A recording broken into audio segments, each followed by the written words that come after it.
Pada tanggal 4 April 2026, seorang manajer produk berusia 26 tahun di Beijing, Tiongkok, mengunggah sebuah berkas ke GitHub.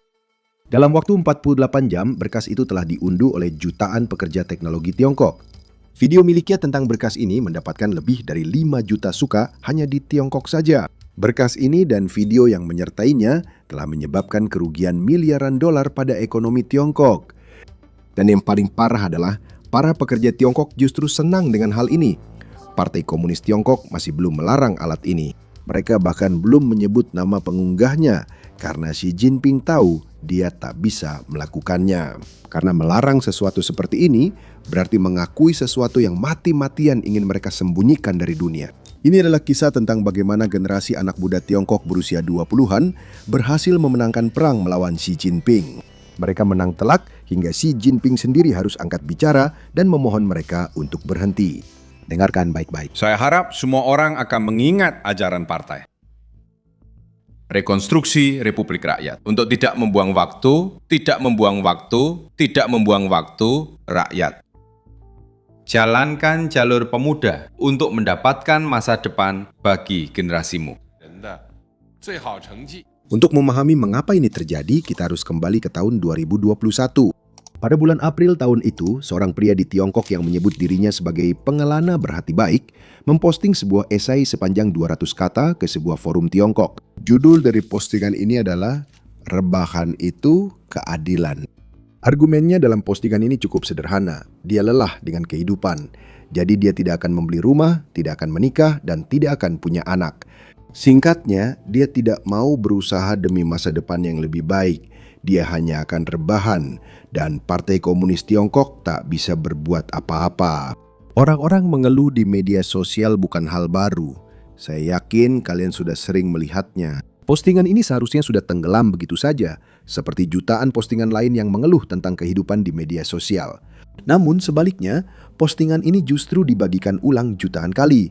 Itu karena postingan ini menggambarkan persis bagaimana perasaan setiap anak muda Tiongkok. Begini, selama 30 tahun sebelumnya, kesepakatan di Tiongkok sangat sederhana. Kamu bekerja 996, dari jam 9 pagi sampai jam 9 malam, 6 hari seminggu. Seperti kata Xi Jinping, kamu menanggung pahitnya hidup demi menjadi lebih kaya dari orang tuamu. Bagi banyak warga Tiongkok, ini adalah kesepakatan yang bagus dan berhasil selama 30 tahun. Sayangnya, itu tidak lagi berhasil. Pada tahun 2023, tingkat pengangguran kaum muda di Tiongkok mencapai lebih dari 21%. Angkanya sangat tinggi, hingga Partai Komunis Tiongkok memutuskan berhenti mempublikasikannya. Setahun kemudian, mereka muncul dengan rumus baru. Sebuah rumus yang secara mencurigakan tidak memasukkan para lulusan baru. Dan tebak apa? Rumus itu berhasil. Angka pengangguran di Tiongkok tiba-tiba turun secara ajaib. Ini mengingatkanku pada lelucon yang pernah diceritakan orang tuaku. Sebuah kota terus-menerus kebanjiran setiap tahun. Jadi wali kotanya memasang salah satu tiang pengukur di tepi sungai. Kamu tahu, yang ada garis merah di bagian atas bertuliskan bahaya banjir. Sekarang saat badai berikutnya datang, air naik sampai ke garis merah itu dan warga mulai panik. Mereka berbondong-bondong ke balai kota dan menuntut wali kota melakukan sesuatu. Jadi, dia pun bertindak. Dia ke sungai, memindahkan garis merah ke atas lalu berkata, "Lihat, sekarang tidak banjir." Itulah yang dilakukan PKT. Alih-alih menyelesaikan masalahnya, mereka malah mengubah angka yang menunjukkan bahwa ada masalah. Sekarang angka pengangguran pemuda di Tiongkok tidak terlalu menyimpang. Lihatlah grafik ini yang pada dasarnya membandingkan pengangguran pemuda di banyak negara yang berbeda.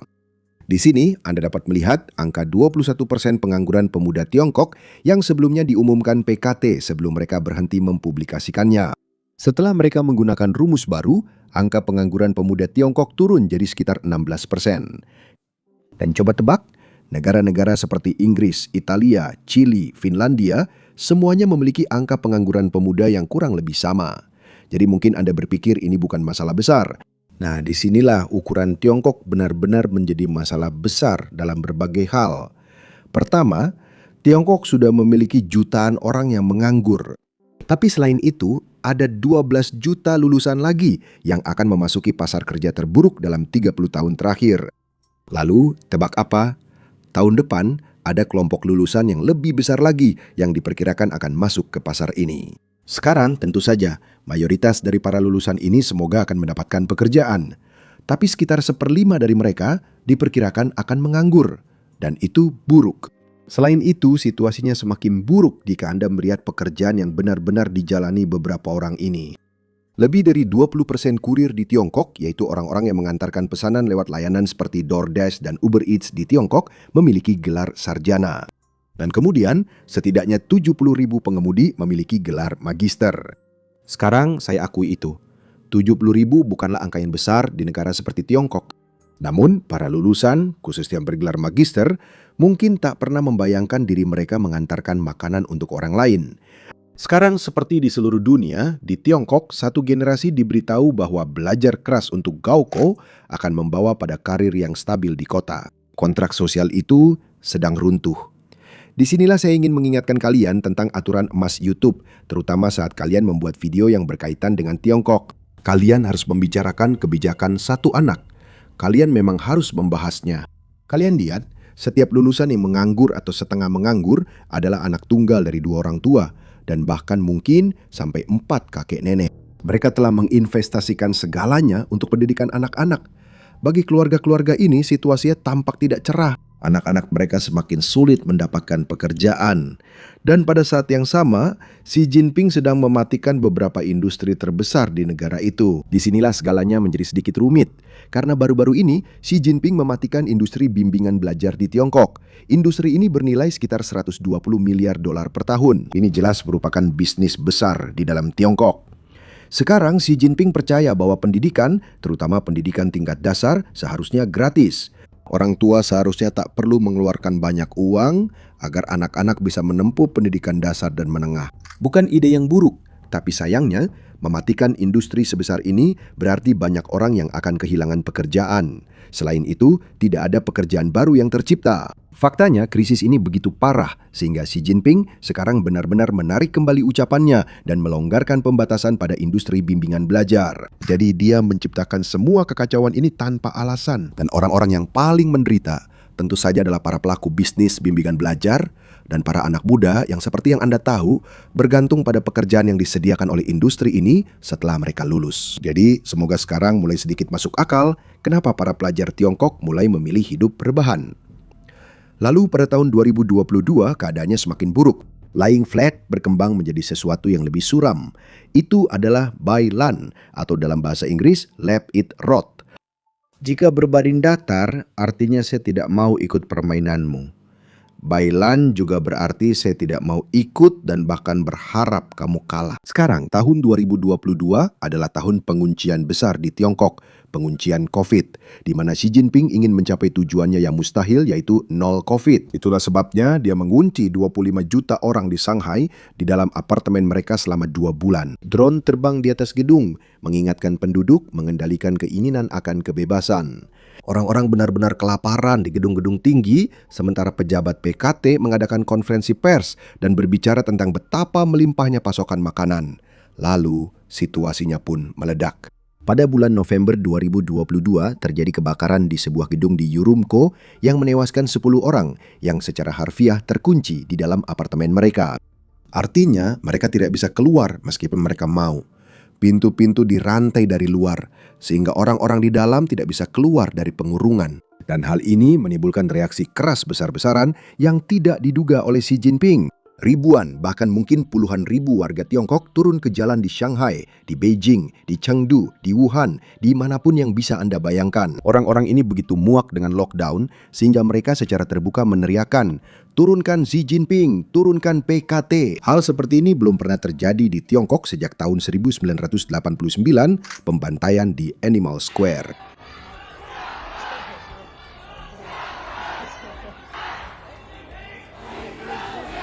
PKT benar-benar panik. Di beberapa kota, orang-orang tidak diizinkan membuat poster apapun yang bisa mereka bawa ke aksi protes. Jadi orang-orang mulai mengangkat selembar kertas putih kosong saja. Orang-orang ditangkap hanya karena mengangkat kertas kosong sebab pemerintah menganggapnya sebagai protes terhadap kebijakan mereka.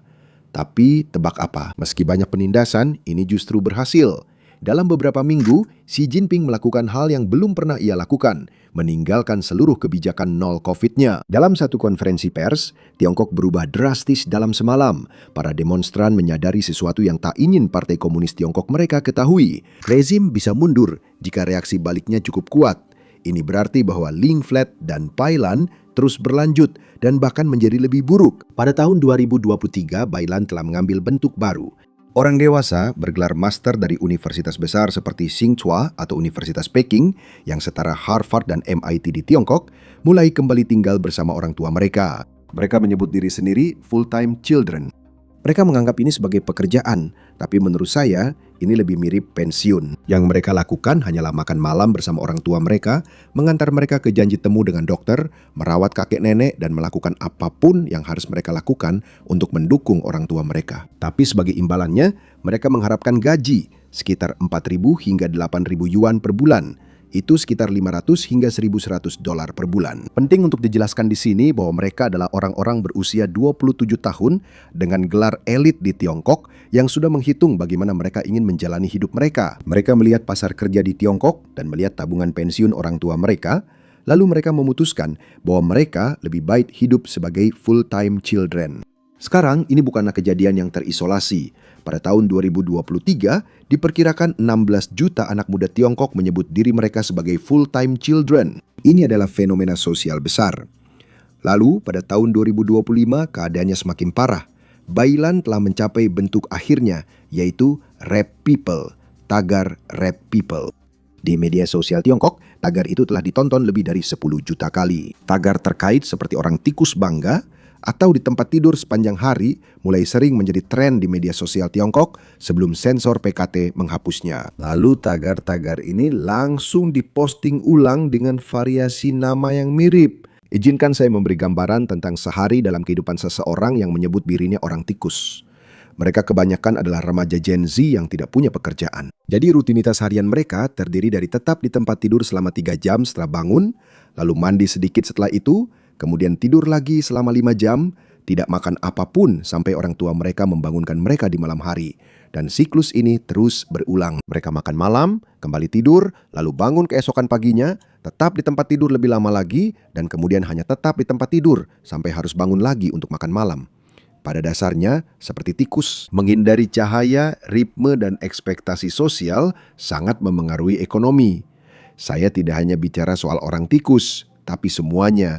Biarkan saja membusuk, beli tanah, lalu orang tikus. Ini merugikan ekonomi, yang pada akhirnya memperburuk situasi bagi mahasiswa baru yang ingin masuk ke dunia kerja.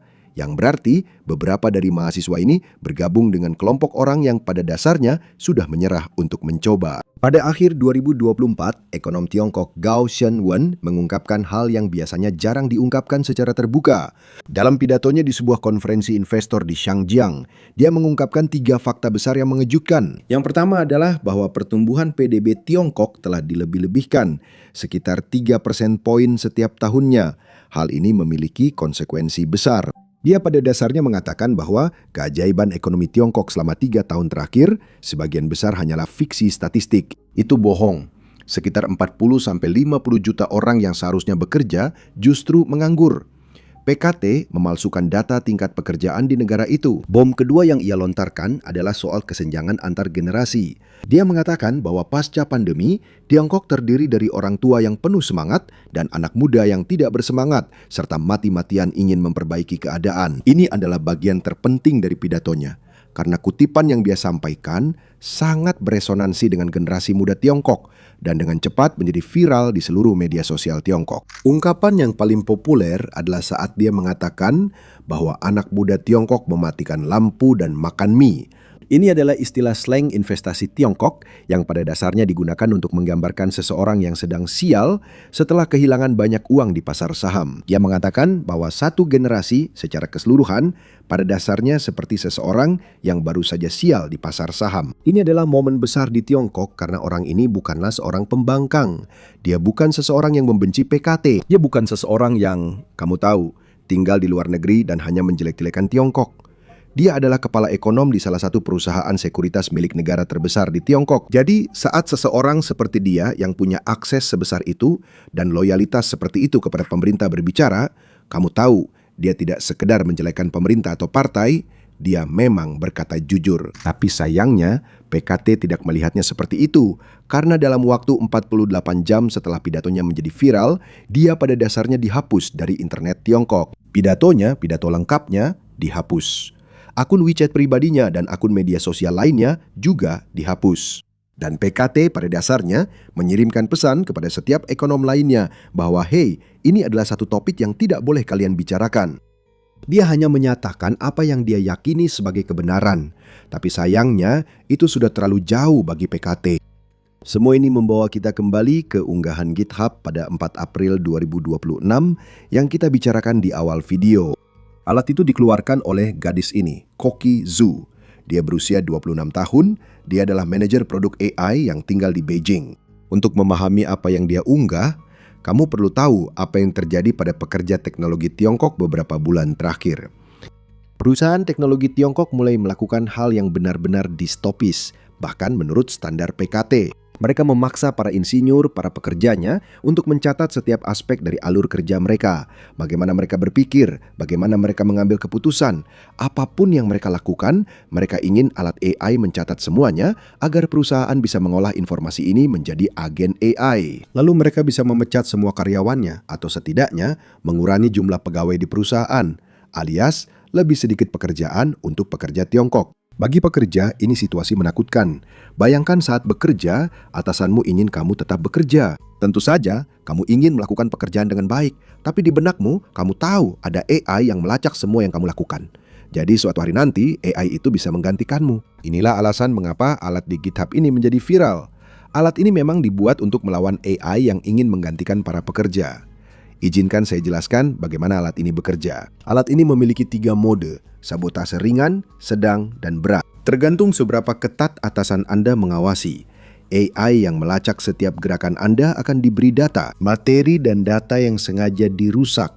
Begitu salah secara mendasar, sehingga agen AI yang dihasilkan dari data ini menjadi tidak berguna. Dan jika Anda melakukannya dengan cermat, atasan Anda tidak akan bisa mengetahui kesalahan apapun yang Anda lakukan. Karena log yang dibuat oleh agen atau alat ini terlihat sangat nyata. Faktanya, Koki Chu mengatakan kepada MIT Technology Review, dan saya kutip, "Awalnya saya ingin menulis artikel opini, tetapi saya memutuskan akan lebih berguna untuk membuat sesuatu yang melawan masalah ini." Dan itulah energi yang dirasakan oleh seluruh generasi masyarakat Tiongkok. Sekarang ingat apa yang saya katakan di awal, PKT belum melarang alat ini. Karena melarang sesuatu seperti ini, berarti secara terbuka mengakui bahwa pekerja teknologi Tiongkok diminta untuk melatih pengganti mereka sendiri. Dan itu adalah sesuatu yang benar-benar tidak ingin dilakukan oleh Beijing. Sekarang, alat AI ini hanyalah salah satu pilar dari perlawanan yang dilakukan oleh para pekerja Tiongkok. Pilar kedua adalah sesuatu yang disebut filosofi Ren. Sekarang kata Ren di sini merupakan permainan kata dalam bahasa Tionghoa. Karena dalam Mandarin, karakter Ren terdengar mirip dengan kata menguntungkan. Ketika anak muda Tiongkok bilang mereka Ren, maksudnya meninggalkan negara itu lebih menguntungkan. Itulah inti permainannya.